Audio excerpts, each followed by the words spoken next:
Bonjour, aujourd'hui je vais vous présenter un jeu de ABBA qui s'appelle Cui-Cui. C'est un petit jeu de collecte à partir de 3 ans qui va de 2 à 4 joueurs. Donc voilà, c'est un jeu que j'utilise beaucoup en ce moment. Donc un jeu de collecte, qu'est-ce que c'est? C'est concrètement où les conditions de victoire dépendent d'un nombre d'objets qu'on doit obtenir au cours de la partie. Donc dans le cas du Cui-Cui, on va devoir collecter des jetons aliments afin de faire grandir son petit oisillon. Alors pour gagner, chaque joueur doit lui donner à manger.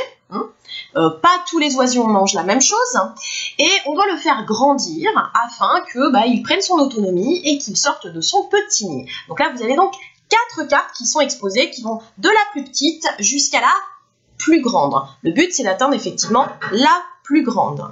Alors, il y a 4 étapes de développement, similaires à celles de l'enfant qu'on peut voir ici, dans les étapes du développement de notre petit oisillon.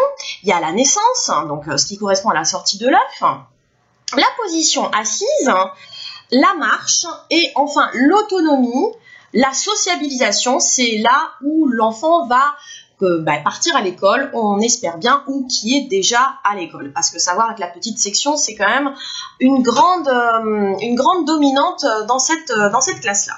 Alors ça c'est la partie, la partie elle va se dérouler au verso des cartes oisillons, donc ça c'était la photo précédente, donc cette photo-là représente le côté de la planche avec lequel on va jouer. Donc vous voyez, on a les aliments, donc la partie commence par l'étape où on trouve 2 aliments tout en bas. Donc plus l'oisillon est petit, moins il va manger, forcément. Et ça c'est les 4 jetons d'aliments du jeu qu'on récolte au cours de la partie. Donc voilà, il y a 4 aliments. Forcément qu'on va les récolter avec un dé, qui a donc 4 faces uniques et 2 faces binaires. Alors, donc là on a la mise en place pour une partie à 4 joueurs. Voilà, donc c'est assez simple à mettre en place. On met les planches les unes sur les autres en commençant par le bas avec la plus grande, forcément, et une fois que elle sera complétée avec les aliments, on la retournera, on la mettra sur la plus petite en bas. Donc voilà, rien de bien extraordinaire. Donc on commence la partie. Le joueur numéro 1 obtient les graines.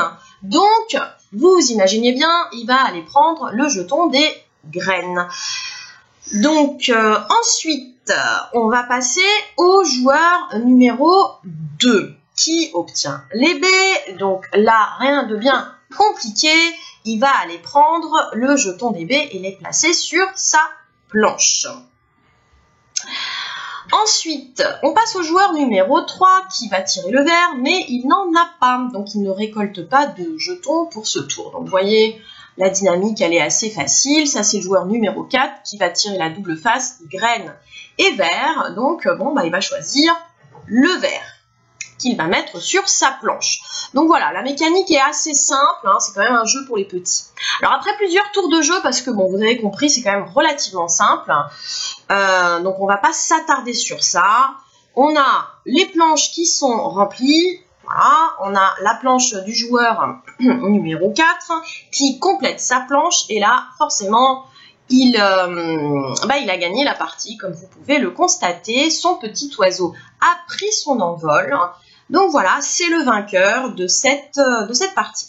Donc les points positifs de ce jeu-là, parce que c'est surtout là où c'est intéressant, donc c'est un format totalement transportable, la boîte elle est assez petite, elle rentre dans n'importe quel sac, et surtout elle n'est pas lourde. Deuxième point positif, donc c'est une bonne dynamique à 2 comme à 4 joueurs. Donc ça c'est quand même important, parce que voilà, ça dépend des jeux, pas tous les jeux sont comme ça. Ensuite, on travaille sur la notion d'appropriation, c'est-à-dire que le oisillon, c'est l'enfant. L'enfant va comprendre que lui, il grandit tout comme son oisillon. Et ça, c'est assez bien pour ça. Après, on aborde les premières notions du questionnement du monde, donc toutes les étapes du développement par rapport à l'oisillon. Et ça, en plus de ça, comme c'est un jeu pour les tout petits, ça permet de l'aborder vraiment quand ils sont vraiment tout petits, en petite section. Et c'est un jeu de confrontation, et ça pour moi c'est le plus important. C'est quoi un jeu de confrontation? C'est différent qu'un jeu de coopération forcément. La plupart des jeux de société pour cette tranche d'âge sont généralement coopératifs, et là c'est pas le cas, c'est un jeu de confrontation, et ça peut faire travailler l'autonomie, la prise de dés, le choix, et c'est là où on commence à avoir des enfants qui aiment tricher. Voilà, et la triche, c'est toujours très positif hein, quand ils sont petits, en leur expliquant bien entendu qu'il ne faut pas tricher. Donc voilà, c'était donc la présentation. Alors non, il me manque les points négatifs forcément. Hein. Il n'y en a qu'un en fait, hein. C'est un jeu basé sur le hasard. Donc le hasard, ça va à l'encontre de la stratégie, mais on ne peut pas faire autrement pour un jeu de cette tranche d'âge.